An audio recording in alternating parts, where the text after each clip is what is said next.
Hello. Hello बच्चों, क्या हाल चाल, कैसे हो आप सारे के सारे बच्चे। बहुत बहुत स्वागत है आप सभी का आपके अपने ही यूट्यूब चैनल के ऊपर जिसका नाम है फिजिक्स मैन। और आज के लेक्चर में हम शुरू करने जा रहे हैं चैप्टर 3 का लेक्चर नंबर 3। पिछले लेक्चर में हमने वेक्टर एडिशन के बारे में पढ़ा था। मैंने प्रॉमिस किया था मेरा पढ़ाने का तरीका बिल्कुल डिफरेंट होगा और ऐसा होगा कि आज के बाद में आपको वेक्टर एडिशन जो है वो दिखने लगेगा। वेक्टर एडिशन के क्वेश्चंस चाहे किसी भी मॉड्यूल के आप उठा के कर लो, आपसे आसानी से सॉल्व होने लगेंगे। तो आई होप पिछले लेक्चर ने अपना काम किया होगा और अब उसी सिलसिले को आगे बढ़ाऊंगा मैं इस लेक्चर के अंदर।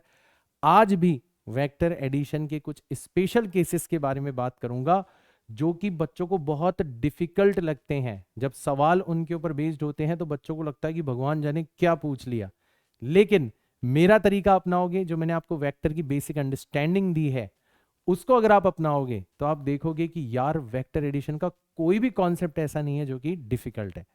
एक फायदा और होगा कि आप मेरे जो एग्जांपल्स मैं आपको करवाता हूं, स्पेशल केसेस में करवाता हूं, बहुत मुश्किल से कोई क्वेश्चन होगा जो कि इनके बाहर से मिलेगा आपको। आप देखोगे मैक्सिमम क्वेश्चन जो है ना वो आप डायरेक्ट टिक लगाने लग जाओगे। ये एक सबसे बड़ा फायदा है आज के इस लेक्चर को अटेंड करने का, राइट। तो शुरुआत करते हैं बिना किसी देरी के आज का ये लेक्चर। सबसे पहले मैं आपको बताता हूं कि आज हम कौन कौन से स्पेशल केसेस के बारे में बात करने वाले हैं जिनके ऊपर लगभग हर साल कहीं ना कहीं किसी ना किसी तरीके से क्वेश्चंस पूछ लिए जाते हैं, ठीक है ना। तो सबसे पहले टॉपिक्स के बारे में बात करते हैं हम। रेंज ऑफ रिजल्टेंट के बारे में ऑल्दो हमने पिछले लेक्चर के अंदर भी बात कर ली थी। मैंने एक क्वेश्चन आपको होमवर्क दिया था, तो आज सबसे पहले मैं उस होमवर्क क्वेश्चन का सॉल्यूशन आपको दूंगा। Then we will talk about perpendicular resultant. आपका रिजल्टेंट किसी एक वेक्टर के परपेंडिकुलर हो, ये कितना प्यारा केस है, इसके ऊपर कितने प्यारे प्यारे एग्जांपल्स बेस्ड हैं वो मैं आपको बताऊंगा। आपको अचंभा होगा कि कहां कहां से सर ढूंढ के लाए हैं चीजें, कोई हमें पहले क्यों नहीं बताता इस तरीके से, राइट। फिर हम जीरो रिजल्टेंट के बारे में बात करेंगे थ्रू एग्जांपल्स, ये भी एक स्पेशल केस होगा। हम रिजोल्यूशन ऑफ वेक्टर कहीं ना कहीं अपन तैयारी करेंगे हमारे अगले टॉपिक के लिए जो कि है स्केलर प्रोडक्ट। और डेफिनेटली आप मेरी क्लासेस के अंदर हो तो आपको ढेर सारे वर्कड आउट एग्जांपल्स मिलेंगे ही मिलेंगे, राइट। तो ये होगा हमारा आज का लेक्चर का एजेंडा। अब ये लेक्चर्स आपको यूट्यूब पर मिल रहे हैं। अब आपको नॉर्मली जो बच्चे मुझसे सवाल पूछते हैं उनको, क्योंकि यूट्यूब पे तो सब बिखरा हुआ है ना, तो उनको सबसे पहला सवाल तो ये होता है कि सर आपके पूरे लेक्चर्स कहाँ हैं, क्या इन लेक्चर्स से हमारा पूरा का पूरा सिलेबस कंप्लीट हो जाएगा। तो आंसर है डेफिनेटली यस। आपको सारे लेक्चर्स मिल भी जाएंगे यूट्यूब के ऊपर और उनसे आप 100% अपना सिलेबस कंप्लीट भी कर सकते हो। लेकिन सिलेबस को कंप्लीट करना is not equivalent to selection, is not equivalent to 170 plus marks in NEET, is not equivalent to 99 plus percentile in JEE Mains।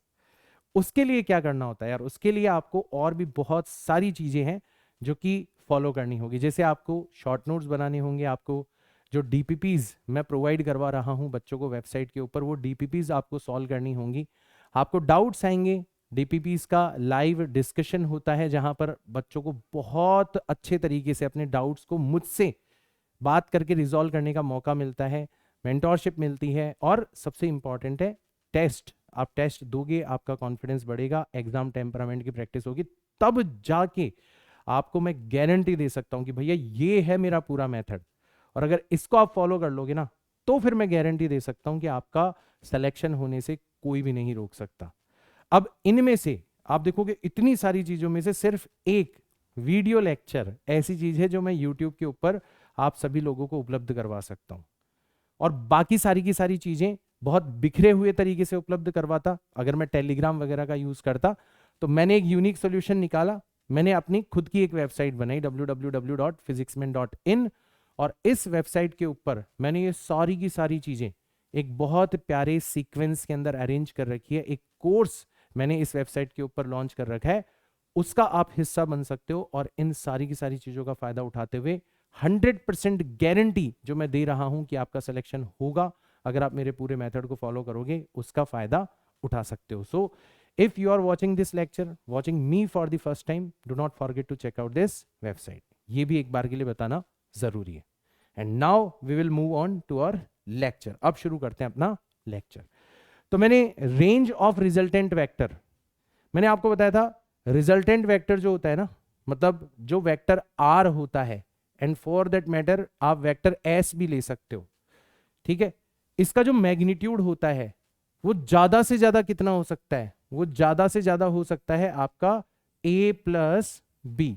और वो भी कब होगा, जब आपका वेक्टर a और वेक्टर b दोनों एक ही डायरेक्शन के अंदर होंगे, दोनों एक ही डायरेक्शन के अंदर होंगे, थीटा कितना हो जाएगा आपका 0 डिग्री हो जाएगा, तब जाके आपका रिजल्टेंट मैक्सिमम होगा, ठीक है। अच्छा, अगर मिनिमम की बात करी जाए तो ये हो जाएगा a माइनस बी, बड़े में से छोटे को माइनस करना है ना, हमेशा मैग्नीट्यूड पॉजिटिव आना चाहिए, तो बड़े में से छोटे को माइनस करना है। ये कब होगा, जब एक वेक्टर होगा आपका इस डायरेक्शन के अंदर, दिस इज वेक्टर ए, और एक वेक्टर होगा इसके जस्ट अपोजिट डायरेक्शन के अंदर, दिस इज वेक्टर बी, यानी कि यहां पर थीटा कितना बन जाएगा आपका 180 डिग्री बन जाएगा, तब जाके आपका रिजल्टेंट मिनिमम होगा। तो ये मैंने बताई थी कि एक रेंज होती है रिजल्टेंट की, और इसका यूज करना सिखाया था मैंने क्वेश्चंस के अंदर, कि आपको 3 या 4 फोर्सेस दिए हुए होंगे और आपसे पूछा जाएगा कि बताओ ये मिलके क्या जीरो रिजल्टेंट प्रोड्यूस कर सकते हैं। इसका मैंने एग्जांपल भी करवाया था और एक क्वेश्चन मैंने आपको होमवर्क दिया था। तो सबसे पहले तो अपन उस होमवर्क क्वेश्चन को डिस्कस कर लेते हैं। Which of the following sets of concurrent forces may be in equilibrium. Concurrent का मतलब है एक ही पॉइंट पर लग रहे हैं सारे के सारे फोर्सेस, तो इनमें से कौन सा सेट है वो जीरो रिजल्टेंट प्रोड्यूस कर सकता है। इक्विलिब्रियम का मतलब होता है जीरो रिजल्टेंट। तो इसका मैंने तरीका क्या बताया था, मैंने आपको बताया था कोई से भी 2 फोर्स पकड़ लो, ठीक है, कोई से भी 2 फोर्स पकड़ लो, तो 3 और 5 जो है वो सारे ऑप्शंस के अंदर कॉमन है। तो आपने F1 को पकड़ लिया, ठीक है, जो कि 3 न्यूटन का फोर्स है, और आपने F2 को पकड़ लिया जो कि 5 न्यूटन का फोर्स है, इन दोनों को पकड़ लिया। अब इन दोनों का जो रिजल्टेंट होगा, इन दोनों का जो रिजल्टेंट होगा उसकी रेंज क्या होगी। आप बोलोगे ये मैक्सिमम से मैक्सिमम कितना हो सकता है, 5 + 3 8 न्यूटन हो सकता है मैक्सिमम से मैक्सिमम, ठीक है, और मिनिमम से मिनिमम कितना हो सकता है इनका डिफरेंस, तो 5 में से 3 को माइनस करेंगे तो 2 न्यूटन, ये आपका मिनिमम हो सकता है। तो अगर आपका तीसरा वेक्टर 2 से 8 के बीच में होगा, अगर आपका F3 2 न्यूटन से लेके 8 न्यूटन के बीच में होगा, ठीक है, तब तो हमें इक्विलिब्रियम मिलेगा, तब तो हमें क्या मिल जाएगा, इक्विलिब्रियम मिल जाएगा, क्योंकि फिर रेंज में होने की वजह से हो सकता है कि वो कैंसिल आउट कर दे इन दोनों की रिजल्टेंट को, that might be a possibility, ठीक है। तो हम देखते हैं ऐसा कौन सा ऑप्शन है। तो हमने देखा 9 जो है वो रेंज से बाहर है, 2 से 8 बाहर है, 6 रेंज के अंदर है, 15 भी बाहर है और 1 भी बाहर है। मतलब देखो ये ऑप्शन हमारा करेक्ट नहीं हो सकता, क्योंकि 1 न्यूटन जो है वो 2 से 8 के बीच में नहीं है, ये भी नहीं हो सकता क्योंकि ये भी 2 से 8 के बीच में नहीं है, और ये भी नहीं हो सकता क्योंकि ये भी 2 से 8 के बीच में नहीं है। सिर्फ यही ऑप्शन करेक्ट हो सकता है, यही तीनों फोर्सेस जो हैं वो इस तरीके से लगाए जा सकते हैं कि मिलके जीरो रिजल्टेंट प्रोड्यूस कर दे। तो ये मैंने आपको बताया था कि रेंज ऑफ रिजल्टेंट के ऊपर आपसे कैसे कैसे क्वेश्चंस पूछे जा सकते हैं। लैंग्वेज अलग हो सकती है बट फंडा हमेशा यही मिलेगा आपको। और जब आप डीपीपी सॉल्व करोगे ना तो आपका इतना कॉन्फिडेंस बढ़ेगा जब आप अलग अलग लैंग्वेज में सेम कॉन्सेप्ट को अप्लाई कर पाओगे खुद से।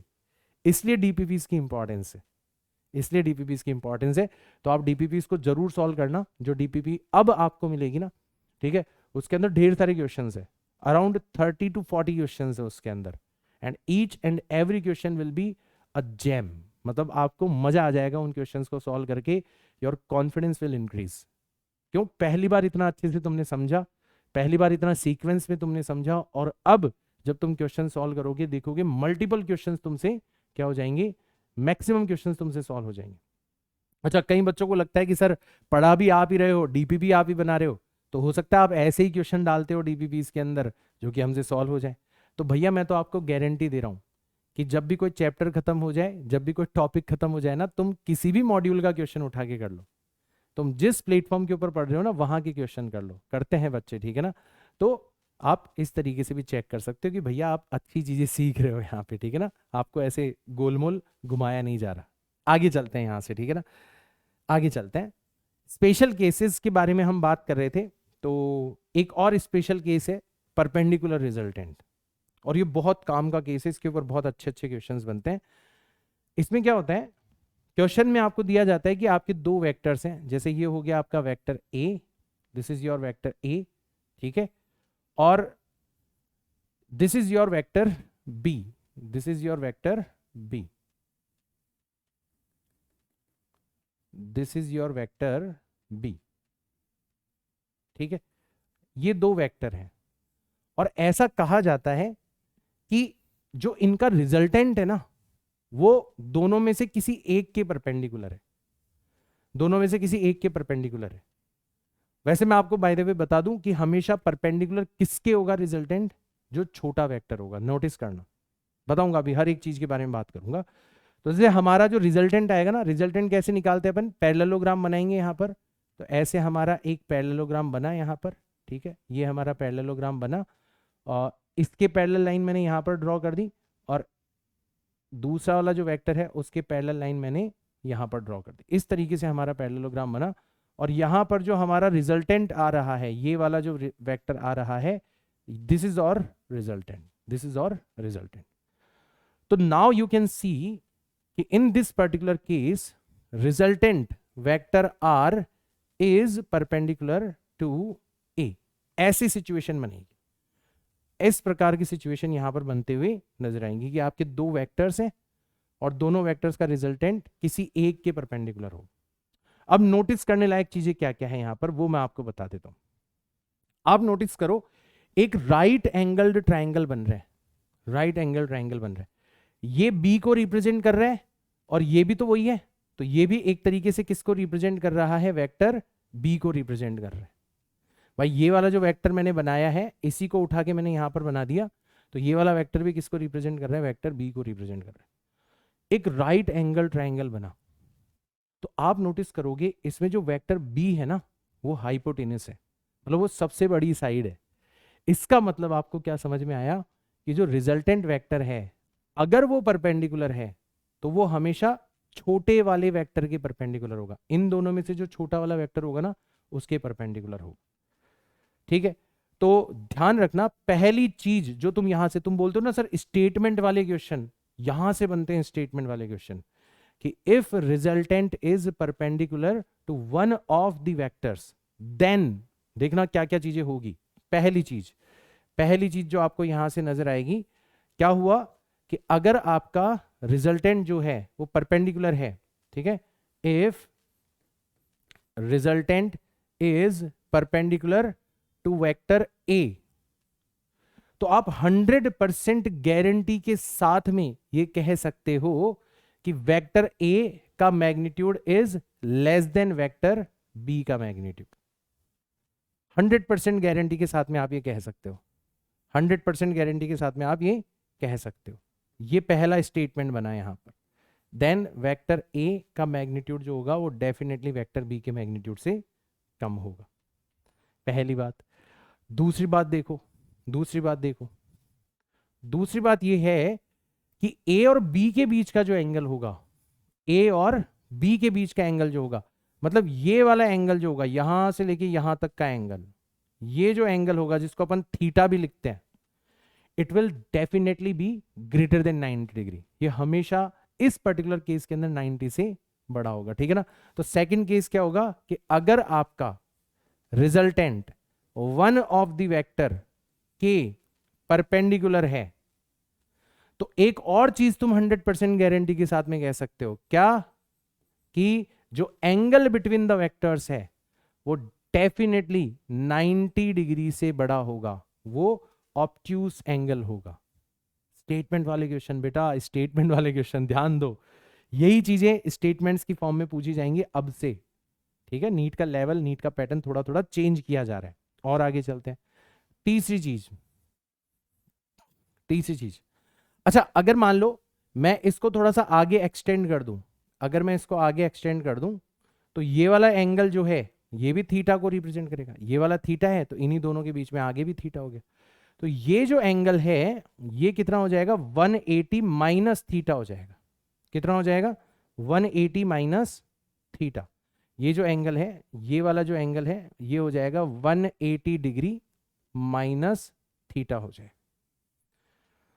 तो अगर कोई आपसे पूछे कि यार अगर ये 180 डिग्री माइनस थीटा है और आपको नॉर्मली ए और बी दिया जाता है, मतलब बेस और हाइपोटेनस दिया जाता है, तो आप कौन सा रेशियो निकालोगे? कॉस रेशियो निकालोगे, ठीक है ना।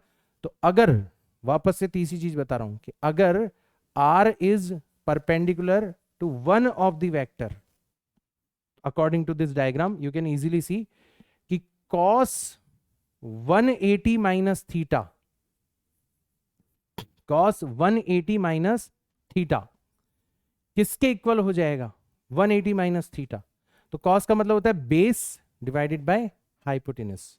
तो ये किसके इक्वल हो जाएगा? ये हो जाएगा बेस डिवाइडेड बाय हाइपोटेनस, छोटा वाला वेक्टर डिवाइडेड बाय बड़ा वाला वेक्टर। वैसे भी ध्यान रखना, cos में छोटा नंबर ऊपर आता है, बड़ा नंबर नीचे आता है, क्योंकि cos हमेशा लेस देन 1 होता है। और cos 180 माइनस थीटा जो होता है, सोचो 180 माइनस थीटा, तुम सेकंड क्वाड्रेंट में हो, तो 180 को आप गायब कर सकते हो, माइनस को आप गायब कर सकते हो, और क्योंकि सेकंड क्वाड्रेंट में हो तो सेकंड क्वाड्रेंट में cos क्या होता है? नेगेटिव होता है। तो आप इसको ऐसे भी लिख सकते हो, ये जो cos 180 माइनस थीटा है, इसको आप ऐसे भी लिख सकते हो, चाहो तो माइनस cos थीटा भी लिख सकते हो, माइनस cos थीटा। हर एक चीज कनेक्ट हो रही है। ट्रिग्नोमेट्री जो पढ़ी थी, अब पता चल रहा है क्यों वहां की मेहनत यहां पर काम आ रही है कि हाँ यार 180 माइनस थीटा पक्का हमारा एंगल 90 से बड़ा है, सेकंड क्वाड्रेंट में है, cos नेगेटिव होगा, तो नेगेटिव साइन तो वहां से आया, और सर ही बताते थे कि 180 और माइनस को गायब कर दो, जो थीटा रह जाए वो एज इट इज आ जाएगा। तो ये किसके इक्वल हो गया आपका? ये हो गया a अपॉन बी के इक्वल। यानी कि cos थीटा जो होगा, cos थीटा वो किसके इक्वल हो जाएगा? वो हो जाएगा आपका माइनस a अपॉन बी के इक्वल। ये भी चीज यहां से आप डायरेक्ट कंक्लूजन निकाल सकते हो कि अगर आपका resultant one of the vector के परपेंडिकुलर है तो पक्का दोनों के बीच का जो एंगल होगा वो इसके द्वारा निकाला जा सकता है। पक्का cos थीटा जो होगा वो माइनस ए अपॉन बी होगा। जब भी आप कहीं पढ़ो ऐसी चीज तो हमेशा आपको यही चीज करनी है, ठीक है। यहां से आप शुरुआत कर सकते हो। और अपन चलते हैं पॉइंट नंबर 4 के ऊपर चलते हैं। पॉइंट नंबर 4 के ऊपर चलते हैं। ये जो आर ए और बी है, ये राइट एंगल ट्राइंगल की साइड्स हैं, तो पक्का क्या बनाएंगी? पाइथागोरियन ट्रिपलेट बनाएंगी, ठीक है। तो आर को ले लो, ए को ले लो और बी को ले लो। ये तीनों चीजें क्या बना रही होंगी? ये तीनों चीजें पाइथागोरियन ट्रिपलेट बना रही होंगी। स्पेलिंग हो सकता है मैं गलत लिख दूं, ठीक है, काम चला लेना आप, ठीक है। पाइथागोरियन ट्रिपलेट बना रही होंगी। पाइथागोरियन ट्रिपलेट तो सबको समझ में आता ही है कि एक नंबर का स्क्वायर जो होगा वो बाकी दो नंबर्स के स्क्वायर्स के सम के इक्वल होगा। तो यहां पे भी आप देख सकते हो, क्लियरली आपको नजर आ रहा है कि जो बी स्क्वायर होगा, या फिर ऐसे लिख लो कि आर स्क्वायर जो होगा वो किसके इक्वल हो जाएगा? वो हो जाएगा बी स्क्वायर माइनस ए स्क्वायर के इक्वल हो जाएगा। और इसको ऐसे भी लिख सकते हो कि बी स्क्वायर जो होगा वो किसके इक्वल हो जाएगा? वो हो जाएगा R square plus A square के इक्वल हो जाएगा। पाइथागोरियन ट्रिपलेट आपको बनता हुआ नजर आएगा। तो इसको उल्टा भी यूज कर सकते हो कि अगर आपको 3 वेक्टर्स दिए हुए हों और वो पाइथागोरियन ट्रिपलेट बना रहे हो, तो समझ जाना उनमें से 2 वेक्टर्स का एक रिजल्टेंट है और रिजल्टेंट दोनों में से छोटा वाला जो वेक्टर है उसके परपेंडिकुलर है। उल्टा भी यूज कर सकते हो आप इस केस को भी, मैं आपको क्वेश्चन करवाऊंगा, आपको समझ में आ जाएगा। तो ये चौथा पॉइंट हमें समझ में आ गया, ठीक है। ये चौथा पॉइंट हमें समझ में आ गया। अच्छा, एक और चीज आप कर सकते हो, आप ये वाला एंगल भी निकाल सकते हो। ये भी कई बार आपके काम आता है, ठीक है, और मैं बताऊंगा कहां पर काम आएगा जब आप रिवर वगैरह वाली प्रॉब्लम करोगे। ये वाला एंगल भी आप निकाल सकते हो। अब इस केस में क्या हुआ? ये फाई है, ये ए है, ये बी है, तो अब की बार फाई के लिए परपेंडिकुलर हो गया। तो आप ऐसे भी लिख सकते हो, पांचवा पॉइंट जो आप लिख सकते हो कैसे भी लिख सकते हो कि जो साइन फाई होगा वो किसके इक्वल हो जाएगा? परपेंडिकुलर मतलब ए, भाई ये साइड ए है तो ये भी किसके इक्वल होगी? ये भी ए के इक्वल होगी। तो ये हो जाएगा आपका ए डिवाइडेड बाय बी, या यूं कह सकते हो कि फाई जो होगा ना वो sine inverse A divided by B के इक्वल होगा। और ये तुम्हारे कहां पर काम आएगा? जब तुम रिवर क्रॉसिंग प्रॉब्लम करते हो। भाई रिवर क्रॉसिंग प्रॉब्लम में क्या होता है? एक रिवर की वेलोसिटी होती है और एक स्विमर की वेलोसिटी होती है, और तुम्हें बोला जाता है कि स्विमर को जस्ट सामने वाले किनारे पर पहुंचना है, मतलब यहां से तैरना स्टार्ट किया तो जस्ट सामने वाले पॉइंट पर पहुंचना है, मतलब मिल गई आपको कंडीशन कि आपका रिजल्टेंट जो होगा वो वन ऑफ द वेक्टर के क्या हो जाएगा, परपेंडिकुलर हो जाएगा। तो वहां पर आपसे पूछा जाता है कि बताओ स्विमर जो है उसको रिवर फ्लो से कितने एंगल पर तैरना होगा, मतलब या तो तुमसे डायरेक्ट थीटा पूछ लिया जाता है, वो तुम यहां से निकाल सकते हो, या फिर तुमसे कई बार ये पूछा जाता है कि जो रिवर की परपेंडिकुलर डायरेक्शन है, रिवर फ्लो की परपेंडिकुलर डायरेक्शन, वहां से कितने एंगल पर उसको तैरना होगा, तो आप यहां से साइन फाई की मदद से फाई भी निकाल सकते हो, जो आपसे पूछा जाए वो निकाल सकते हो। तो वहां पर यही चीज करते हैं हम, कोई नई चीज थोड़ी ना करते हैं। तो ये एक स्पेशल केस है जो कि आपको अलग अलग पोजीशंस पर यूज होता हुआ नजर आएगा। आई होप सारे के सारे बच्चों को अच्छे से समझ में आ गया होगा, किसी को कोई भी दिक्कत यहां तक नहीं होनी चाहिए। तो ये जो एक स्पेशल केस मैंने बताया, उसके ऊपर इतने डिफरेंट टाइप ऑफ क्वेश्चंस बन सकते हैं और मिलेंगे आपको मॉड्यूल्स के अंदर। बट अब फर्क क्या पड़ जाएगा कि अब आपको पता है कि यार ये एक ही चीज के ऊपर बेस्ड क्वेश्चन है। आज से पहले क्या हुआ होगा, आपने किसी से पूछा होगा, उसने हर बार आपको अलग अलग तरीका बताया होगा, किसी ने कनेक्शन नहीं बताया इनके बीच में। अब आपको एक कनेक्शन पता पड़ गया। और देखो सवाल आप कितनी फ्रिक्वेंटली कितनी एफिशिएंसी के साथ में कर पाओगे। क्वेश्चंस करते हैं अपन, देखो जैसे ये क्वेश्चन दिया हुआ है आपको, sum of magnitudes of two forces acting at point is 16 newton. ठीक है, मैग्नीट्यूड्स का सम दिया हुआ है, मतलब पहले वेक्टर का मैग्नीट्यूड ए है, दूसरे का मैग्नीट्यूड बी है, तो दोनों का सम हमें कितना दिया हुआ है, 16 दिया हुआ है। If the resultant force is 8 Newton, resultant force का मैग्नीट्यूड कितना दे रखा है, आर हमें दे रखा है कितना, 8 न्यूटन। अभी तक तो पता नहीं चल रहा है यार सवाल क्या कहना चाह रहा है। अब देखना, its direction is perpendicular to smaller force, obviously smaller की होगी। तो ये तो हमें पता पड़ गया भैया, ये तो हमारा वाला क्वेश्चन है, ये तो हमारा वाला क्वेश्चन है।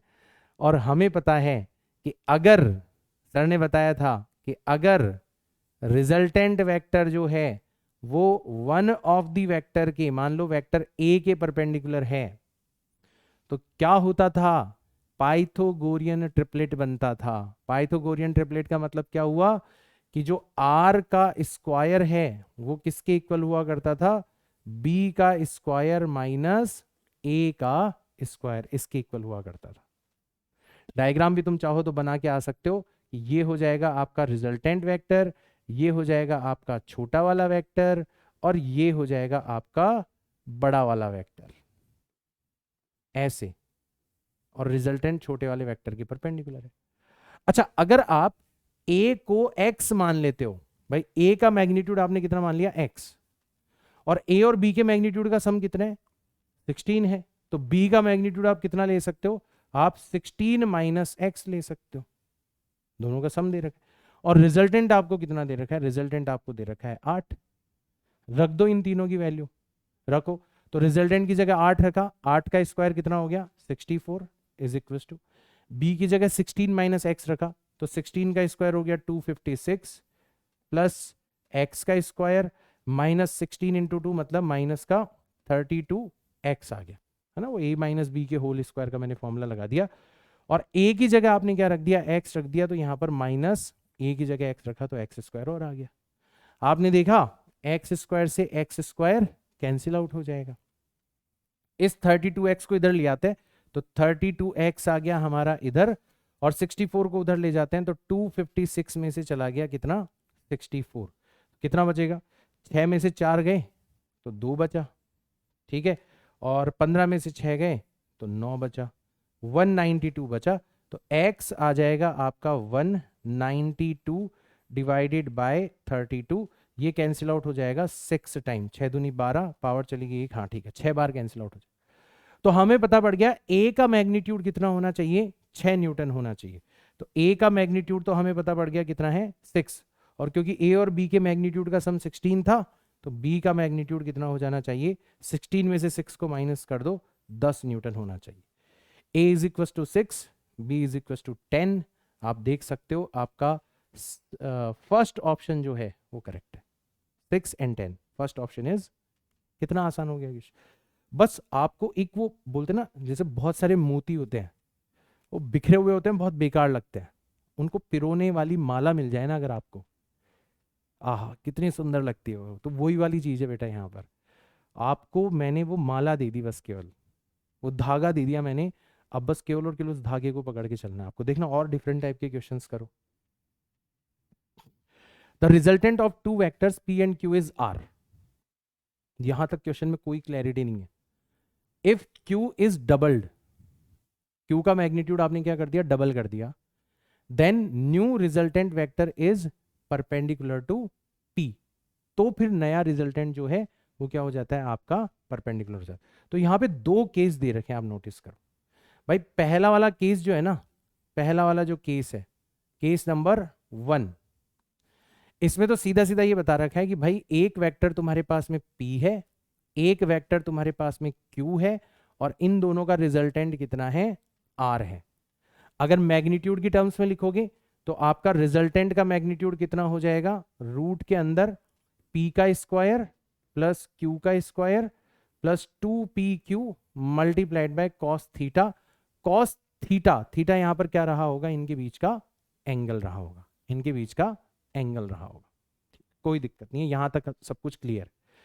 फिर जो केस 2 है उसमें क्या हुआ, उसमें यह हुआ कि आपने दोनों के बीच का एंगल नहीं चेंज किया, आपने सिर्फ एक वेक्टर को डबल कर दिया। भाई आपका वेक्टर P तो एज इट इज रहा, बस आपने वेक्टर Q का जो मैग्नीट्यूड है उसको क्या कर दिया, डबल कर दिया, P प्लस 2Q कर दिया। तो ऑब्वियसली आपका रिजल्टेंट चेंज हो जाएगा। तो अब आपका रिजल्टेंट अपन ले लेते हैं, कितना हो गया, R डैश हो गया। ये हो गया आपका रिजल्टेंट। और यहां पर हमें थोड़ा थोड़ा हिंट मिला। हमें क्या हिंट मिला, हमें हिंट मिला कि जो R डैश वेक्टर है वो खुद किसके परपेंडिकुलर है, वेक्टर P के परपेंडिकुलर। बस अब ये क्वेश्चन हमारे पाले में। हमें पता है कि परपेंडिकुलर होने पे क्या क्या होता है।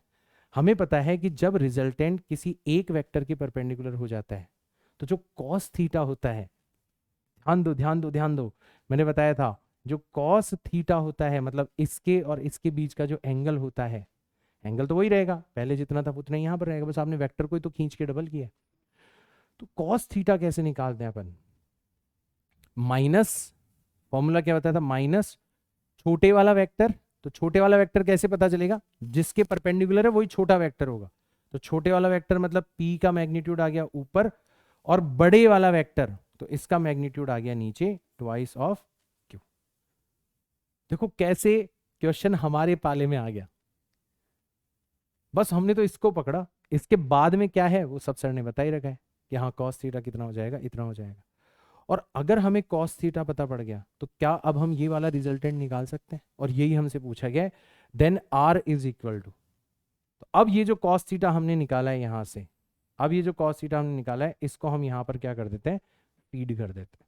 तो देखो हमारा आंसर कितना आएगा, हमारा आंसर आएगा अगर आप देखोगे तो यहां पर, तो R आ जाएगा हमारा रूट के अंदर P स्क्वायर चलने दो, Q स्क्वायर चलने दो, twice of P multiplied by Q, और कॉस थीटा की जगह मैंने क्या रख दिया, माइनस P अपॉन 2Q रख दिया। तो आप देखोगे Q से Q कैंसिल आउट हो जाएगा, 2 से 2 कैंसिल आउट हो जाएगा, माइनस का P स्क्वायर और ये वाला P स्क्वायर कैंसिल आउट हो जाएगा, सिर्फ Q स्क्वायर बचेगा, वो भी रूट से बाहर निकलेगा। तो रिजल्टेंट सीधा सीधा किसके इक्वल हो गया, Q के इक्वल हो गया। कितना प्यारा आंसर है कि रिजल्टेंट जो होगा वो किसके इक्वल होगा, वो पक्का Q के इक्वल होगा। इसको, बहुत पॉपुलर क्वेश्चन है बेटा, बहुत पॉपुलर क्वेश्चन है। वैसे तो आपको समझ में आ गया होगा, बट इसको आपको बार बार प्रैक्टिस करते रहना है। वैसे तो आपको नहीं लगा होगा कि यार ये ऐसा कुछ डिफिकल्ट क्वेश्चन, लेकिन हाँ है। ये क्वेश्चन जब पहली बार बच्चों के सामने आता है तो बच्चों को समझ में नहीं आता, घूम जाते। तुम्हें नहीं लगा होगा ऐसा, क्योंकि तुम्हें बहुत क्लैरिटी के साथ में पढ़ाया जा रहा है, लगता है। तो तुम भी एक काम करना, अगर तुम्हें लगा गलती से तो इसकी प्रैक्टिस करते रहना। और देखो आगे देखो क्वेश्चन, पी क्यू आर, और P और Q का रिजल्टेंट R है, ठीक है। मैग्नीट्यूड देखो 5, 12 और 13, और हमसे पूछा गया है angle between Q and R। तो हम देखो, वैसे तो क्वेश्चन और भी अलग अलग तरीके से हो सकता है, बट जो सबसे शॉर्टेस्ट ट्रिक है ना वो मैं आपको बताता हूं। आप इन तीनों नंबर्स को नोट करो, एक है आपके पास में 5, एक है आपके पास में 12, और एक है आपके पास में 13। आपने नोटिस किया 5, 12 और 13, ये क्या है, पाइथागोरियन ट्रिपलेट है। ये क्या है? पाइथागोरियन ट्रिपलेट है। 5, 12 और 13, ये क्या है? ये आपके पाइथागोरियन ट्रिपलेट हैं। ठीक है। और जैसे आपको पता चला कि यार पाइथागोरियन ट्रिपलेट है, तो आपको पता पड़ गया ये भी हमारे पाले की बॉल है। हमें पता है इसमें क्या करना है। हमने देख लिया, चेक कर लो ना तुम यार। 13 का स्क्वायर कितना होता है? 13 का स्क्वायर होता है 169, 12 का स्क्वायर होता है 144 और 5 का स्क्वायर होता है 25। तो ये इस तरीके से सेट हो जाते हैं। तो हमें पता पड़ गया कि ये तो भाई साहब क्या बना रहे हैं? पाइथागोरियन ट्रिपलेट बना रहे हैं। मतलब पक्का सिचुएशन कैसी होगी? ये रहा होगा आपका रिजल्टेंट, ठीक है, ये रहा होगा आपका रिजल्टेंट, ये रहा होगा आपका छोटे वाला वेक्टर, और ये सबसे बड़े वाला वेक्टर, ये रहा होगा सबसे बड़े वाला वेक्टर। ठीक है। तो देखो P जो है वो दे रखा है 5, तो P तो आपको दे दिया गया है 5, सबसे छोटा। ठीक है। Q जो है वो दे रखा है 12। ठीक है। P plus Q is equal to R। एक सेकेंड, ऐसे बन रहा है, ऐसे बन रहा है, ऐसे बन रहा है, ऐसे बन रहा है। इसमें रिजल्टेंट परपेंडिकुलर नहीं है, बट हाँ ठीक है, सिचुएशन परपेंडिकुलर वाली बन रही है। P प्लस Q, ठीक है। Q आपको दे रखा है 12, तो P प्लस Q, ठीक है, ऐसे। ये थोड़ा सा डिफरेंट केस है, बट ठीक है, हम स्टिल हैंडल कर सकते हैं कि P हो गया आपका 5, Q हो गया आपका 12, ठीक है। और जो सबसे बड़ी साइड है वो रिजल्टेंट है। ये थोड़ा डिफरेंट है, इसमें रिजल्टेंट परपेंडिकुलर नहीं है, इसमें दोनों वेक्टर्स परपेंडिकुलर है। ठीक है, ठीक, कोई दिक्कत नहीं है, रिजल्टेंट परपेंडिकुलर नहीं है, दोनों वेक्टर्स परपेंडिकुलर है। बट सिचुएशन समझो कि अगर पाइथागोरियन ट्रिपलेट बन रहा है, तो कहीं ना कहीं आप डायरेक्ट हिंट ले सकते हो कि ऐसी कुछ सिचुएशन बन रही होगी। ठीक है, सिचुएशन केयरफुली बनाना। सबसे छोटा नंबर, फिर ये दूसरा, और जो सबसे बड़ा नंबर है वो हाइपोटेनस होगा। तो यहाँ पे आर बता रखा है, तो ठीक है, कोई बात नहीं, आर हमारा हो गया 13, आर हो गया हमारा 13। ऐसी सिचुएशन बन रही है। तो आपसे पूछा गया है कि बताओ Q और R के बीच का एंगल कितना होगा। आप नोटिस करो, इस पॉइंट पर Q का हेड और R का हेड मिला हुआ है। तो मैंने बताया था जब भी आप एंगल निकालते हो तो आइदर टेल टू टेल और हेड टू हेड आपस में मिले हुए होने चाहिए। तो यहां पर मिले हुए हैं, आर का हेड और क्यू का हेड मिला हुआ है, यानी कि पक्का हमें यही वाले एंगल निकालना है, थीटा। और क्योंकि ट्राइंगल की तीनों साइड्स पता है, तो हम बड़ी आसानी से निकाल सकते हैं। आंसर हमें कॉस की फॉर्म में देना है, तो हम लिखेंगे यहां पर कि जो कॉस ऑफ थीटा होगा वो कितना हो जाएगा। इस थीटा के लिए बेस कौन है? क्यू है 12, और हाइपोटेनस कौन है? 13 है 13। तो थीटा जो होगा वो पक्का कितना हो जाएगा? वो हो जाएगा cos inverse 12/13, 12 divided by 13। Option third हो जाएगा हमारा यहाँ पर एकदम करेक्ट। ऑप्शन थर्ड हो जाएगा हमारा यहाँ पर एकदम करेक्ट। थोड़ा सा डिफरेंट है, बट क्योंकि परपेंडिकुलर वाली सिचुएशन इन्वॉल्व है, तो चलो ये भी हमारे लपेटे में आ गया क्वेश्चन। ठीक है। तो अगर आपके वेक्टर्स परपेंडिकुलर हो या रिजल्टेंट किसी एक वेक्टर के परपेंडिकुलर हो, मेनली तो मुझे ये सिखाना था, वेक्टर्स परपेंडिकुलर होते हैं तो वो तो हमें पता है कि उनका resultant root P square plus Q square हो जाता है, कॉस थीटा 0 हो जाता है, वो सब कुछ ठीक है, सबको पता है।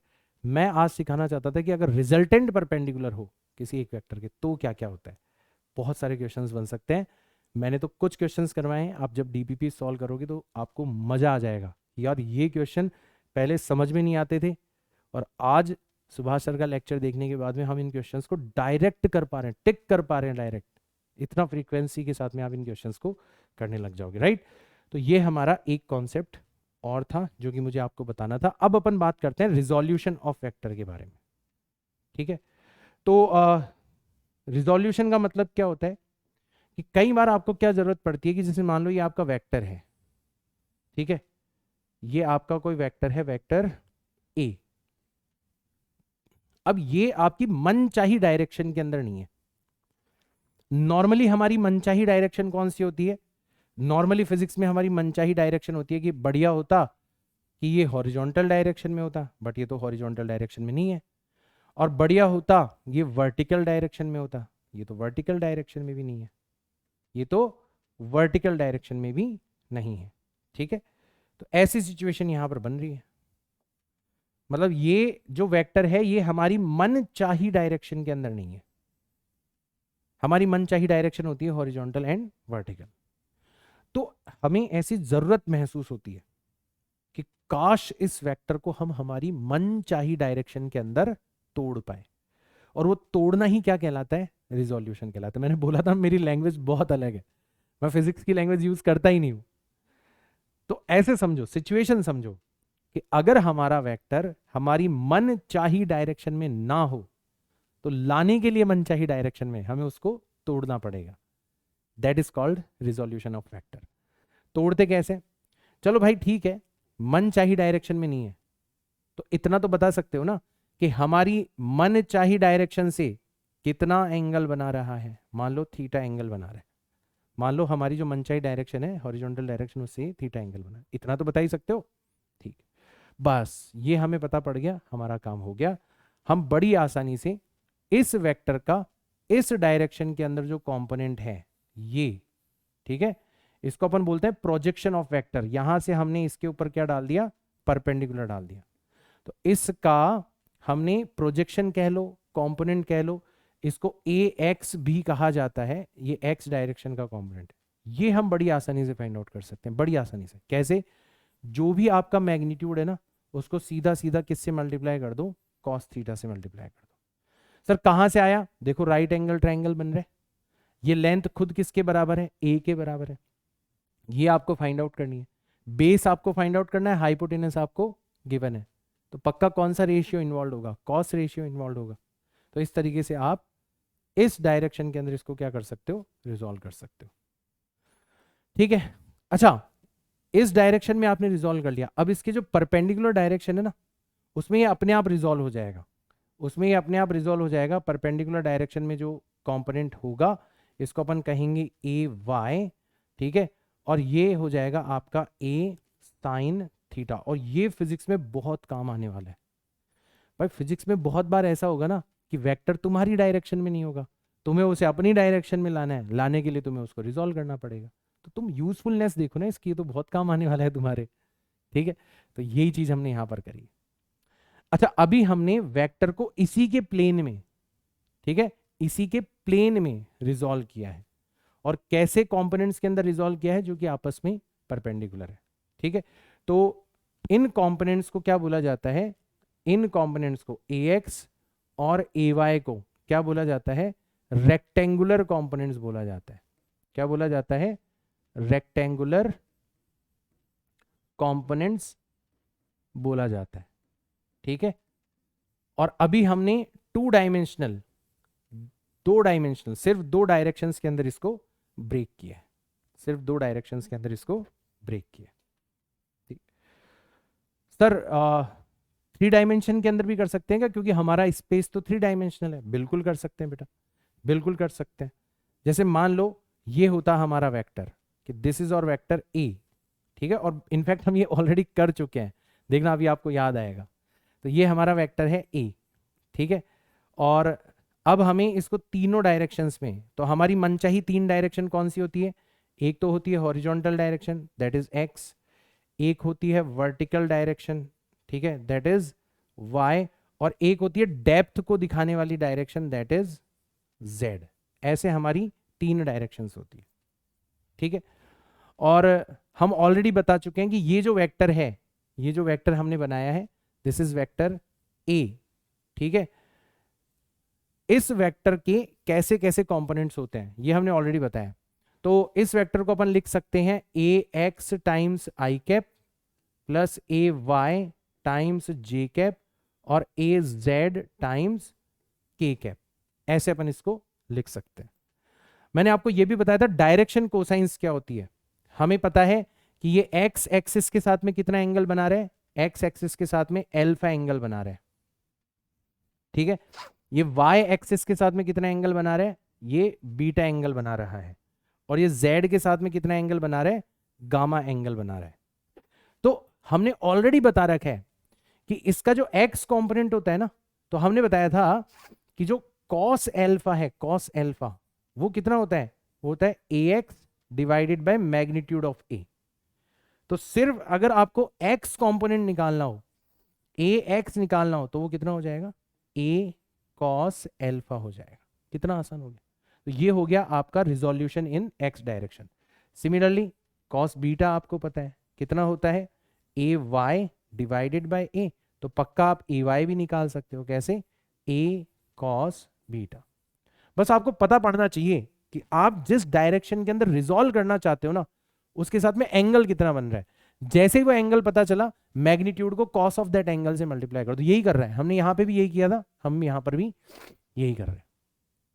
ठीक है, एंड सिमिलरली आप कॉस गामा निकाल सकते हो। तो कॉस गामा जो है वो किसके इक्वल हुआ करता था, ए जेड डिवाइडेड बाय ए। तो यहां से ए जेड जो है वो कितना आ जाएगा, वो आ जाएगा ए कॉस गामा। ये आपके कहलाते हैं resolution in X direction, resolution in Y direction and resolution in Z direction. और ये जो तीनों कंपोनेंट्स हमने निकाले हैं, ये हैं आपके A X, A Y and A Z. ये क्या कहलाते हैं, ये कहलाते हैं आपके रेक्टेंगुलर कंपोनेंट्स, रेक्टेंगुलर कंपोनेंट्स इन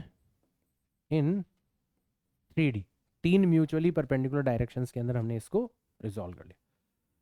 अब देखो काम की बात बताता हूं मैं, काम की बात बताता हूं। जब आप रेक्टेंगुलर कंपोनेंट्स की बात करते हो ना, तो ये यूनिक होते हैं। ध्यान रखना बेटा, एक वेक्टर को आप रेक्टेंगुलर कंपोनेंट्स में डिवाइड करोगे तो सिर्फ आपको 2D के अंदर दो ही कंपोनेंट्स मिलेंगे, सिर्फ आपको दो ही कंपोनेंट्स मिलेंगे, दो से ज्यादा कंपोनेंट नहीं मिल सकते, क्योंकि दो ही डायरेक्शंस हैं। और ऐसे जब आप एक वेक्टर को तीन म्यूचुअली परपेंडिकुलर डायरेक्शन के अंदर रिजॉल्व करोगे तो आपको सिर्फ तीन ही कंपोनेंट मिलेंगे। अब आप बोलोगे सर ये तो बहुत ऑब्वियस बात है, इसमें कौन सी नई चीज बता दी आपने, तो बहुत ऑब्वियस बात है। ठीक, तो रेक्टेंगुलर कंपोनेंट्स का जो सेट होता है ना, वो यूनिक होता है, वो यूनिक होता है, लेकिन वो डिपेंड करता है तुम्हारी डायरेक्शंस के ऊपर। अगर तुमने दोनों म्यूचुअली परपेंडिकुलर डायरेक्शन अलग ले ली होती, मान लो तुमने सपोज करो इस x को थोड़ा सा ऊपर ले लिया होता और इस y को थोड़ा सा इधर ले लिया होता, तो उन दोनों डायरेक्शंस के अंदर भी तुम इसको रिजॉल्व कर सकते हो। तो अगर आपसे पूछा जाए कि एक वेक्टर को इसके ही प्लेन में कितने तरीके से रेक्टेंगुलर कंपोनेंट्स में डिवाइड किया जा सकता है, तो आप बोलोगे इनफाइनाइट तरीके से। भाई रेक्टेंगुलर कंपोनेंट का मतलब क्या है कि आपको क्या करना है, दो म्यूचुअली परपेंडिकुलर डायरेक्शंस चूज करनी है उसके प्लेन में, और वेक्टर को उन दोनों डायरेक्शंस के अंदर रिजॉल्व करना है। तो दो म्यूचुअली परपेंडिकुलर डायरेक्शन चूज करने के तो इनफाइनाइट तरीके हो सकते हैं ना, इनफाइनाइट तरीके से रिजॉल्व किया जा सकता है।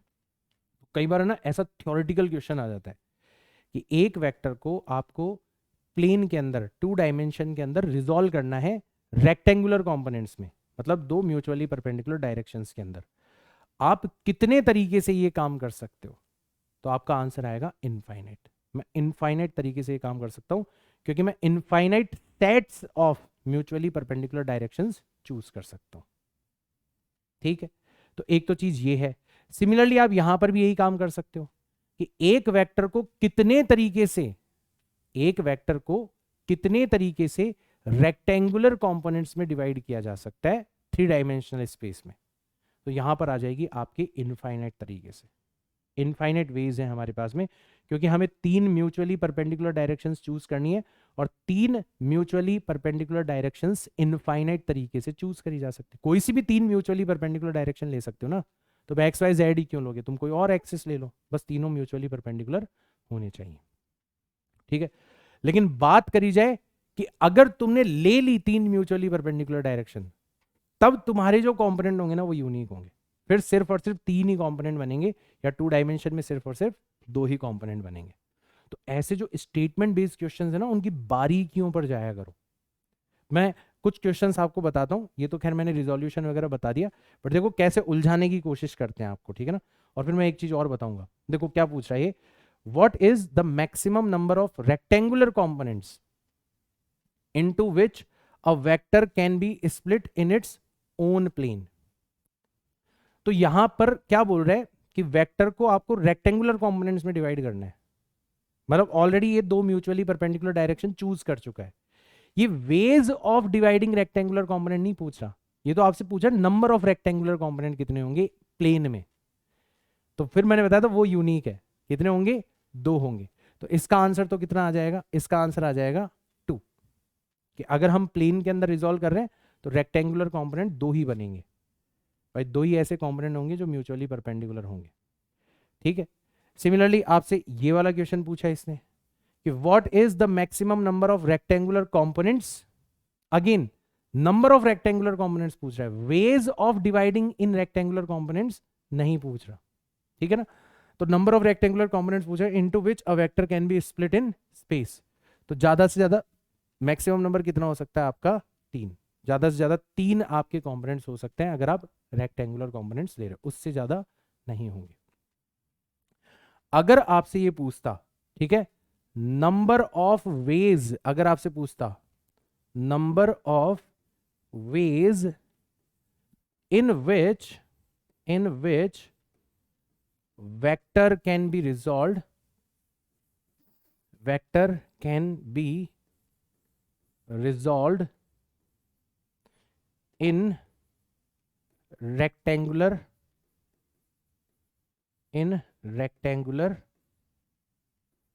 components in 3-dimensional space। अगर ये आपसे ये वाला क्वेश्चन पूछता ना, ये वाला क्वेश्चन पूछता, तो फिर इसका आंसर कितना आता, तो फिर इसका आंसर आता इनफाइनाइट, फिर इसका आंसर कितना आता, इनफाइनाइट आता। इसलिए मैं बोल रहा हूं बेटा रटो मत, रटो मत, हर एक चीज को बारीकी से समझो। ठीक है। और अब देखो ये तो और ही तगड़ा क्वेश्चन है। ठीक है। एक क्वेश्चन और दिया था मैंने, अच्छा इसमें आया नहीं। ठीक है। What is the maximum number of rectangular components into which a vector can be split. तो ये तो चलो ठीक है, इसका मैंने काउंटर क्वेश्चन भी बता दिया। ठीक है। कि अगर आपसे नंबर ऑफ वेज पूछता तो फिर आपका आंसर कितना आता, इनफाइनाइट। ठीक है। अच्छा एक क्वेश्चन आपसे ये और पूछ लिया जाता है ना, लैंग्वेज का डिफरेंस है सिर्फ और सिर्फ,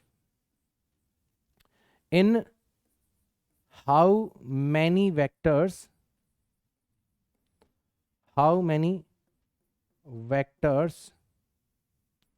या how many components, in how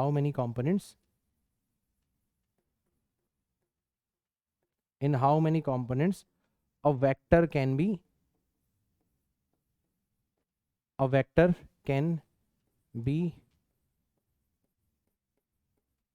resolved। ठीक है। हाउ मैनी मैक्सिमम कंपोनेंट्स है ना, मैक्सिमम संख्या कितनी हो सकती है। अब इसने कहीं भी रेक्टेंगुलर शब्द का यूज नहीं किया, मतलब जो तुम कंपोनेंट्स ले रहे हो ना, जो तुम कंपोनेंट्स ले रहे हो वो रेक्टेंगुलर नहीं है, तो कितने कंपोनेंट हो सकते हैं। तो फिर आप बोल सकते हो कि फिर आपके 2 से लेके इनफाइनाइट तक कितने भी कांस्टेंट हो सकते हैं। जैसे मैं आपको बताता हूं कि ये आपका वेक्टर है, ये आपका वेक्टर है, ठीक है ना। अब मान लो इस वेक्टर को अपनों को ब्रेक करना है, तो एक तो अपन ऐसे ब्रेक कर सकते हैं, ब्रेक करने का मतलब है कि अल्टीमेटली दोनों को जोड़ो तो वापस से ही वेक्टर मिल जाए। तो एक तो हमने ये तरीका सीखा ही था कि एक तो इसका हॉरिजॉन्टल कंपोनेंट होगा और एक इसका वर्टिकल कंपोनेंट होगा। तो आप चाहो तो इस वेक्टर को 2 कंपोनेंट्स में डिवाइड कर सकते हो, और रेक्टेंगुलर होंगे तो 2 ही होंगे, लेकिन अगर रेक्टेंगुलर नहीं है तो और भी हो सकते हैं। जैसे आप ऐसे भी तो बना सकते हो, यहां से आप चले गए इधर की तरफ, इधर से आप चले गए इधर की तरफ, और यहां से आ गए आप यहां पर, तो इन तीनों ने भी तो मिलकर यही वाला वेक्टर बना दिया। तो अगर आपके कंपोनेंट्स रेक्टेंगुलर नहीं है तो फिर उनकी संख्या कितनी हो सकती है, इनफाइनाइट हो सकती है। 3 क्यों, तुम 10 भी ले सकते हो। आप यहां से चले गए पहले यहां पे, यहां से चले गए फिर यहां पर, यहां से चले गए यहां पर, यहां से चले गए यहां पर, और यहां से घूम फिर के आ गए यहां पर। कितने सारे तरीके हैं, तुम सोचो भाई। अगर तुम इस वेक्टर का नाम ए रखो और इस वेक्टर का नाम बी रखो, और ये तुम्हारा वेक्टर है आर, तो तुम आर को ऐसे भी लिख सकते हो कि भैया ये तो ए और बी का सम है, मतलब ए और बी इसके कंपोनेंट्स है। इसका नाम अगर तुमने सी रखा, इसका नाम तुमने डी रखा, इसका नाम अगर तुमने ई रखा, तो तुम एक और तरीके से लिख सकते हो। तुम लिख सकते हो कि आर जो है वो तो सी डी और ई का सम भी है। बात तो वही आ रही है। और अगर तुमने इसका नाम पी रखा, इसका नाम क्यू रखा, इसका नाम आर रखा, आर तो मत रखना, एस रखा, ठीक है, और इसका नाम क्यू रख, P Q R S T रख दिया, इसका नाम टी रख दिया, ठीक है ना। ऐसे तुमने ये 4 वेक्टर लिए, इनके सम के फॉर्म में भी लिखा जा सकता है। आर को आप ऐसे भी लिख सकते हो, P plus Q plus S plus T, ऐसे भी लिख सकते हो। तो अगर आपके कंपोनेंट्स रेक्टेंगुलर नहीं है ना, तो फिर उनका नंबर कितना भी हो सकता है। तुम 2 भी ले सकते हो, तुम 3 भी ले सकते हो, तुम 4 भी ले सकते हो, तुम 5 भी ले सकते हो, तो इनफाइनाइट कंपोनेंट्स भी ले सकते हो। तो जो आपसे क्वेश्चन पूछा जा रहा है ना, उसकी लैंग्वेज को आपको बहुत अच्छे से पकड़ना है, क्योंकि अगर वो मिस कर दी ना तुमने, तो फिर क्वेश्चन हिल जाएगा। इसलिए मैंने, देखो, मतलब आपको लगेगा एक बार के लिए, आपको लगेगा यार ये तो पता नहीं क्या हो गया, वापस से रिपीट करना, एक एक बात को ध्यान से सुनना, ठीक है, एक एक बात को ध्यान से सुनना। अगर फिर भी प्रॉब्लम हो तो मैं आपको एक बार फिर से हेल्प करूंगा, ठीक है ना, वापस से मैं इन सब चीजों को एक बार रिविजिट करवाऊंगा। कब करवाऊंगा वो आपको पता पड़ जाएगा।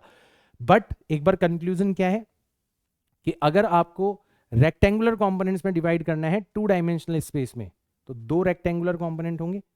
अगर रेक्टेंगुलर कंपोनेंट्स में डिवाइड नहीं करना, तो फिर कितने भी कंपोनेंट्स हो सकते हैं। 3D में अगर आपको रेक्टेंगुलर कंपोनेंट्स में डिवाइड करना है तो 3 होंगे मैक्सिमम। अगर रेक्टेंगुलर में नहीं करना तो कितने भी हो सकते हैं। और नंबर ऑफ वेज पूछा जाए आपसे कि number of ways of dividing in rectangular components, वो फिर इनफाइनाइट हो जाएंगे। तो हर एक क्वेश्चन जो है वो अपने आप में एज स्टेटमेंट आपसे पूछा जा सकता है नीट के अंदर, एंड चांसेस हैं, क्योंकि ये फंडामेंटल कंसेप्ट है जहां पर बच्चे कहीं ना कहीं मिस करते हैं, इस अंडरस्टैंडिंग को मिस करते हैं। तो इफ इट इज रिक्वायर्ड, आप इसको भले ही 2 बार देखना, लेकिन हर एक बात जो है वो बिल्कुल दिमाग के अंदर फिट होनी चाहिए जो मैंने आपको बताई है। आगे चलते हैं। यहां से अपन बात कर रहे थे रेक्टेंगुलर कंपोनेंट्स की, तो 3N 4N 12 न्यूटन, ये 3 फोर्सेस हैं, act at a point in mutually perpendicular directions. तो मैंने बताया था ना, अगर ये म्यूचुअली परपेंडिकुलर डायरेक्शंस में है तो इनसे फिर एक यूनिक वेक्टर बनेगा। एक वेक्टर को रेक्टेंगुलर कंपोनेंट में डिवाइड करते हैं तो यूनिट वेक्टर बनता है, ठीक है ना, यूनिट नहीं, यूनिक वेक्टर बनता है, यूनिट मत सुन लेना, ठीक है ना। The magnitude of resultant force, तो अब वैसे तो क्वेश्चन बहुत सिंपल है कि अगर ये तीनों म्यूचुअली परपेंडिकुलर है तो अपन मान लेते हैं कि पहला फोर्स जो है वो एक्स डायरेक्शन के अंदर है, दूसरा फोर्स जो है वो वाई डायरेक्शन के अंदर है, और तीसरा फोर्स जो है वो जेड डायरेक्शन के अंदर है। इस तरीके से हमारा रिजल्टेंट फोर्स बन रहा है। और अगर हमारा रिजल्टेंट फोर्स ये है तो इसका मैग्नीट्यूड फाइंड आउट करने में कौन सी परेशानी है। मैग्नीट्यूड तो मैंने बता ही रखा है, कैसे, 3 का स्क्वायर 9, 4 का स्क्वायर 16 और 12 का स्क्वायर कितना हो गया 144। 144 प्लस 16 करोगे तो 169 हो जाएगा अल्टीमेटली, यानी कि ये आ जाएगा आपका 13। This would be your answer, 13 would be your answer, ठीक है। तो ये भी थोड़ा वही रेक्टेंगुलर कंपोनेंट्स थे ये तीनों, तो हमने उनकी मदद से क्या फाइंड आउट कर लिया, रिजल्टेंट फाइंड आउट कर लिया। अच्छा क्वेश्चन है, सिंपल क्वेश्चन है, ठीक है ना। आगे चलते हैं। Vector addition in Cartesian form. अभी हमने वेक्टर्स को ड्रॉ किया और फिर वेक्टर्स को ऐड किया। अगर हमें वेक्टर्स कार्टेशियन फॉर्म में दे दी जाए, मतलब हमें पहला वेक्टर दे दिया जाए कि ये लो भैया तुम्हारा पहला vector A X I cap, A Y J cap और ए जेड के कैप, और ये लो भैया तुम्हारा दूसरा vector B is equal to B X I cap, B Y J cap and B Z के कैप। बताओ इनका रिजल्टेंट कितना होगा, मतलब vector A plus vector B कितना होगा। तब आपको समझ में आएगा कार्टेशियन कोऑर्डिनेट में लिखने का फायदा क्या होता है, क्योंकि अब आपको कुछ भी दिमाग लगाने की आवश्यकता नहीं है। जैसे हम नंबर्स को ऐड करते थे वैसे यहाँ पे आपको कंपोनेंट्स को ऐड करना है। तो एक्स कंपोनेंट टोटल कितना हो जाएगा, ए एक्स प्लस बी एक्स, तो ये हो गया आपका एक्स कंपोनेंट मतलब आई कैप का कोफिशिएंट। इन दोनों को ऐड करोगे तो कितना आ जाएगा, ए वाई प्लस बी वाई, ये टोटल मिला के वाई कंपोनेंट हो गया, और A Z plus B Z, ये कुल मिला के आपका जेड कंपोनेंट हो गया। इस तरीके से आप रिजल्टेंट फाइंड आउट कर सकते हो। और सिमिलर तरीके से आप डिफरेंस वेक्टर भी फाइंड आउट कर सकते हो, vector A minus vector B, ये भी आप फाइंड आउट कर सकते हो। तो आप कर लेना, ठीक है ना, अभी मैं लिखूंगा तो उसमें समझ आएगा। तो अब ये तो बहुत सिंपल चीज हो गई, मतलब ये एक ऐसी चीज है जो कि बहुत ऑब्वियस है, मैं नहीं बताता ना तो भी आप कर लेते, मैं नहीं बताता तो भी आप कर लेते, ठीक है ना। पर ठीक है, मैंने बता दिया कि भाई आपको याद रहे कि वेक्टर ऐसे दे दिए जाए तो भी ऐड करवाया जा सकता है। अब देखो ये क्वेश्चन देखो, unit vector parallel to the resultant of the vectors A and B. तो हमें बनाना तो यूनिट वेक्टर है, ठीक है, वो किसके पैरेलल है, इन दोनों के रिजल्टेंट के। तो सबसे पहला काम क्या करेंगे, सबसे पहला काम हम रिजल्टेंट निकालेंगे। और क्योंकि दोनों हमें कार्टेशियन फॉर्म में दे रखे हैं, तो अभी अभी सर ने बताया था रिजल्टेंट कैसे निकालेंगे। ये 4 है, ये -1 है, तो 4 - 1 हो गया टाइम्स आई कैप। यहां पर 3 है, यहां पर भी 3 है, तो ये हो गया आपका 3 + 3 जे कैप। यहां पर 6 है और यहां पर -8 है, तो ये हो गया 6 - 8 टाइम्स के कैप। सॉल्व करो इसको तो रिजल्टेंट आ जाएगा तुम्हारा 3 आई कैप, ठीक है, 6 जे कैप और -2 के कैप, ये आ जाएगा तुम्हारा रिजल्टेंट। अब जो यूनिट वेक्टर तुम बनाना चाहते हो वो इसके पैरेलल है, इसके पैरेलल है मतलब इसकी जो डायरेक्शन है वही है वो यूनिट वेक्टर। भाई यूनिट वेक्टर किसको रिप्रेजेंट करता है, डायरेक्शन को। तो आप इसको ऐसे पढ़ो, the unit vector, unit vector मत पढ़ो, आप क्या पढ़ो, the direction parallel to resultant. तो हमने रिजल्टेंट निकाल लिया, अब हमें इसकी क्या निकालनी है, डायरेक्शन निकालनी है। तो इसकी जो डायरेक्शन निकालेंगे मतलब आर कैप निकालेंगे, तो वो कितनी हो जाएगी, 3 I cap plus 6 J cap and -2 K cap, और इसके मैग्नीट्यूड से डिवाइड करेंगे तो रूट के अंदर 3 का स्क्वायर 9, 6 का स्क्वायर 36, 2 का स्क्वायर 4, तो 49 का रूट हो जाएगा 7। तो आंसर आ जाएगा आपका 3 I cap plus 6 J cap -2 K cap divided by 7। This would be your answer. कोई दिक्कत ही नहीं है इसके अंदर, ठीक। चलो ये भी हो गया। The minimum number of vectors of equal magnitude required to produce a zero resultant. अब सारे केसेस जो मैं आगे बताने वाला हूं वो जीरो रिजल्टेंट के केसेस हैं और बहुत फंडामेंटल क्वेश्चंस पूछे जा सकते हैं। अगेन आज के पूरे लेक्चर का फोकस है जो स्टेटमेंट वाले क्वेश्चन है ना उनको टैकल करना। भाई भले ही आपको यहां पर ऑब्जेक्टिव क्वेश्चन नजर आ रहा है बट दीज आर स्टेटमेंट्स, ठीक है। तो the minimum number of vectors of equal magnitude, equal magnitude के कितने मिनिमम वेक्टर्स चाहिए जो कि जीरो रिजल्टेंट प्रोड्यूस कर दे। बहुत आसान है सर, 2 चाहिए। भाई एक वेक्टर आपका इधर है, वेक्टर ए, ठीक है, तो एक जस्ट इसके अपोजिट ले लो, जस्ट इसके अपोजिट ले लो माइनस ऑफ वेक्टर ए। दोनों का मैग्नीट्यूड सेम है, दोनों की डायरेक्शन अपोजिट है, तो आपका रिजल्टेंट वेक्टर कितना आ जाएगा, रिजल्टेंट वेक्टर आ जाएगा आपका 0।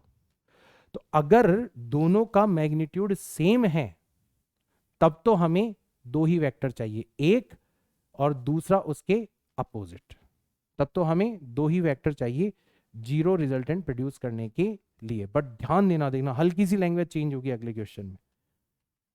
अब क्या हुआ, how many minimum number of coplanar vectors having different magnitudes.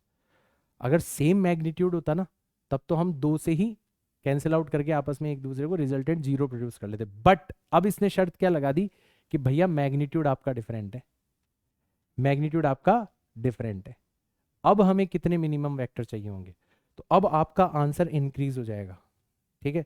भाई अब आपका एक वेक्टर है ए, ये रहा, ठीक है। शर्त क्या लगा दी इसने कि जो दूसरा वेक्टर तुम लोगे उसका मैग्नीट्यूड बराबर नहीं हो सकता। अगर बराबर होता तो हम अपोजिट लगा के 0 रिजल्टेंट प्रोड्यूस कर लेते। तो कोई बात नहीं, हम क्या करेंगे, दूसरा वेक्टर मान लो थोड़ा ज्यादा मैग्नीट्यूड वाला है तो हम उसको रैंडमली किसी भी डायरेक्शन में लगा देंगे। मान लो हमने परपेंडिकुलर डायरेक्शन में लगा दिया, ये हो गया हमारा वेक्टर बी, ठीक है, किसी भी डायरेक्शन में। तो अब इन दोनों से तो 0 रिजल्टेंट आ नहीं सकता। भाई इनका रिजल्टेंट अगर तुम पूछोगे तो वो किस डायरेक्शन में मिलेगा तुम्हें, वो तो तुम्हें इस डायरेक्शन के अंदर मिलेगा। इनका रिजल्टेंट तो तुम्हें इस डायरेक्शन में मिलेगा। इनका रिजल्टेंट तो तुम्हें किस डायरेक्शन में मिलेगा? जो वेक्टर ए प्लस बी जो है वो तो जीरो मिल ही नहीं सकता, वो तो तुम्हें इस डायरेक्शन के अंदर मिलेगा। हाँ, आप अगर तीसरा वेक्टर और ले आओ मार्केट से, तीसरा वेक्टर और ले आओ जो कि जस्ट इसके इक्वल और अपोजिट हो, मतलब ऐसा हो तीसरा वेक्टर आपका जस्ट इसके इक्वल, जितना ये है उतना का उतना ये है।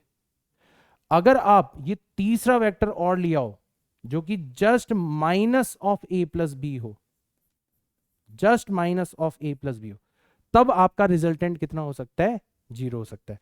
तब आप कह सकते हो कि आपका रिजल्टेंट मतलब vector A plus vector B plus vector C जो है वो कितना हो सकता है? वो जीरो हो सकता है। तो हमें मिनिमम कितने वेक्टर्स की रिक्वायरमेंट हुई? 3 वेक्टर्स की रिक्वायरमेंट हुई, अगर उनका मैग्नीट्यूड डिफरेंट है तो। सेम होता तो 2 की थी, डिफरेंट है तो को प्लेनर वेक्टर्स। अब ये सारे के सारे एक ही प्लेन में है, देखना अभी एक अगला क्वेश्चन और बनेगा। अभी ये सारे के सारे एक ही प्लेन में, एक ही प्लेन में है, डिफरेंट मैग्नीट्यूड है, कोई दिक्कत नहीं है। 3 वेक्टर हमें दे दो, हम उनसे जीरो रिजल्टेंट प्रोड्यूस करके बता देंगे। तो इसका आंसर बढ़ गया, कितना आ गया इसका आंसर? इसका आंसर आ गया 3। ठीक है, हमें 3 वेक्टर्स की मिनिमम आवश्यकता होगी। ठीक है, और अब आगे देखो, how many minimum number of vectors in different planes. अब प्लेन ही डिफरेंट है, ठीक है, can be added to give zero resultant. अगर को प्लेनर होते तो हमें कितने फोर्सेस की आवश्यकता थी? 3। 3 से हम जीरो रिजल्टेंट बना सकते थे। बट अब ऐसा कह रहा है कि भैया तुम्हारे वेक्टर जो है वो एक ही प्लेन में नहीं हो सकते, नहीं हो सकते एक ही प्लेन के अंदर। अब गड़बड़ हो गई, तो अब हमें मिनिमम कितने वेक्टर्स की आवश्यकता होगी? अब हमें मिनिमम एक और वेक्टर बढ़ा लो, 4 वेक्टर्स की आवश्यकता होगी। सर कैसे, एक बार समझा दूं। तो 4 वेक्टर्स की आवश्यकता कुछ ऐसे होगी हमें कि ये पहला वेक्टर हुआ हमारा, ठीक है, this is your first vector, ठीक है, this is your first vector. ये दूसरा वेक्टर हुआ तुम्हारा जो कि वाई डायरेक्शन के अंदर है, तो ये हो गया पहला वेक्टर, ये हो गया दूसरा वेक्टर, है ना। और कोप्लेनर नहीं लेने, तो तीसरा वेक्टर हमने कौन सा ले लिया? तीसरा वेक्टर हमने जेड डायरेक्शन के अंदर ले लिया, this is your vector C, this is your vector C. तो अब इन तीनों का जो रिजल्टेंट होगा वो हम निकाल सकते हैं। कैसे निकाल सकते हैं? इन दोनों का रिजल्टेंट निकालेंगे तो ऐसा क्यूब बन जाएगा पूरा का पूरा, देखना मैं बना देता हूं, ऐसा क्यूब बन जाएगा।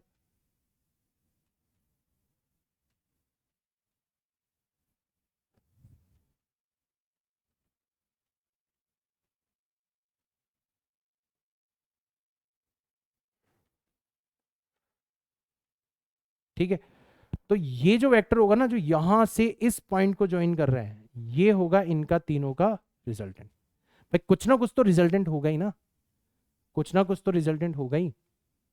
एग्जाम्पल ले लो कि मान लो पहला वेक्टर आपने ले लिया आई कैप, दूसरा वेक्टर आपने ले लिया जे कैप, और तीसरा वेक्टर आपने ले लिया के कैप। तो अभी इन तीनों का रिजल्टेंट कितना होगा?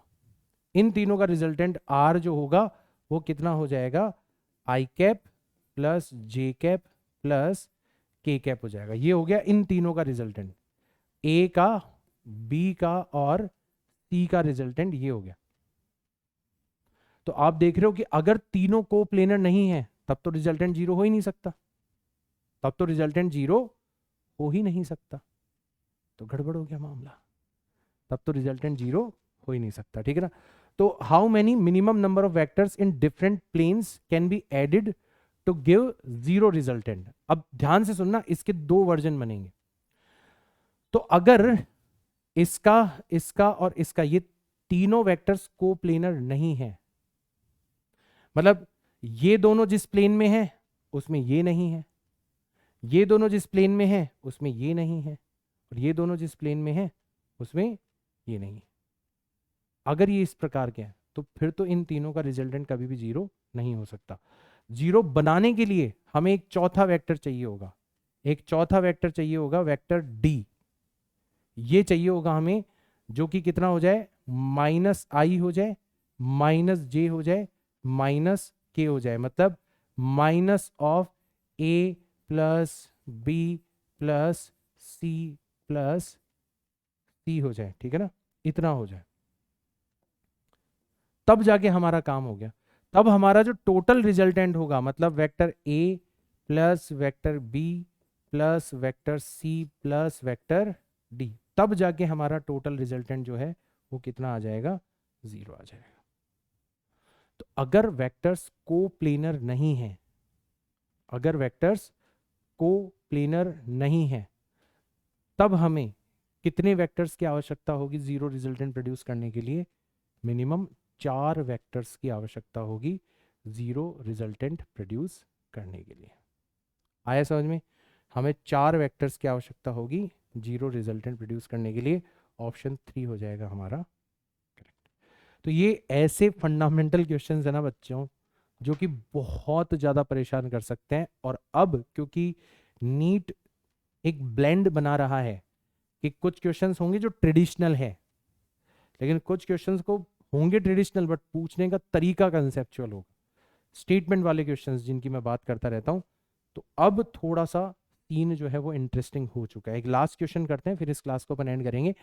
Particle moving with velocity v acted by 3 forces shown by the vector p q r। तो आप नोटिस करो, ये तीनों वेक्टर आपको लेके कहां जाना चाहते हैं? पहला वेक्टर यहां से यहां ले जाना चाहता है, दूसरा यहां से यहां, मेरा वाला मेथड, और तीसरा वापस घूम फिर के यहीं ले आया। तो इनका रिजल्टेंट कितना होगा? Zero resultant. तो एक और चीज ध्यान रखना है, यहां पर एक खास चीज यहां से निकल के आई कि इफ, ठीक है, vectors, if vectors form a closed polygon, अगर आपके वेक्टर्स एक क्लोज्ड पॉलीगन बनाएंगे तो पक्का उनका रिजल्टेंट कितना होगा? पक्का उनका रिजल्टेंट 0 होगा। तो वेक्टर का काम तो इतना ही था कि हमें ये पता पड़ गया कि इन तीनों का रिजल्टेंट कितना हो जाएगा? 0। यानी कि टोटल फोर्स कितना हुआ आपका? 0।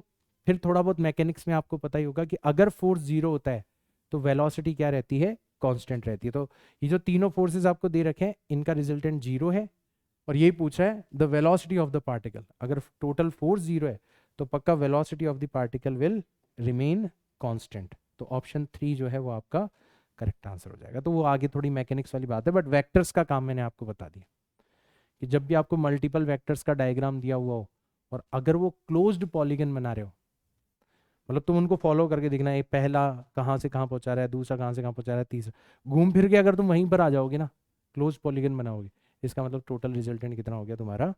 0 हो गया। ठीक, सो दिस इज इट।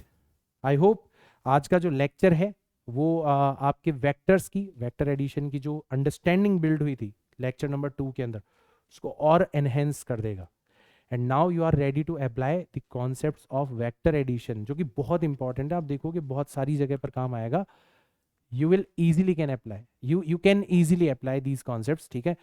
तो अगर लेक्चर अच्छा लगा हो, यहाँ तक देखा अच्छा लगा, तो mark your present in comment box, मुझे ज़रूर बताना कमेंट्स के अंदर लेक्चर आपको कैसा लगा। डीपीपी अवेलेबल है वेबसाइट के ऊपर, so if you are enrolled on the website, आप डीपीपी ज़रूर सॉल्व करना नेक्स्ट लेक्चर से पहले। और अब डीपीपी डिस्कशन का भी मौका आपको मिल रहा है। एक डीपीपी डिस्कशन ऑलरेडी हो चुका है, मैंने जूम के ऊपर कंडक्ट किया था, बच्चों को भी काफ़ी अच्छा लगा, मुझे भी काफ़ी अच्छा लगा। ऑलरेडी अभी बच्चे अवेयर नहीं हैं, ठीक है, तो ज़्यादा से ज़्यादा बच्चों तक जैसे जैसे वेबसाइट और इसकी जानकारी पहुंचेगी, तो जो सबसे बेस्ट वे है ऑनलाइन पढ़ने का, वो बच्चों को पता चलेगा कि हाँ यार ये है बेस्ट वे ऑनलाइन पढ़ने का, जो ऑफलाइन से भी बेटर है। So this is it from my side. मैं मिलता हूँ आपसे नेक्स्ट लेक्चर के अंदर, तब तक के लिए tata bye bye, see you all in next class.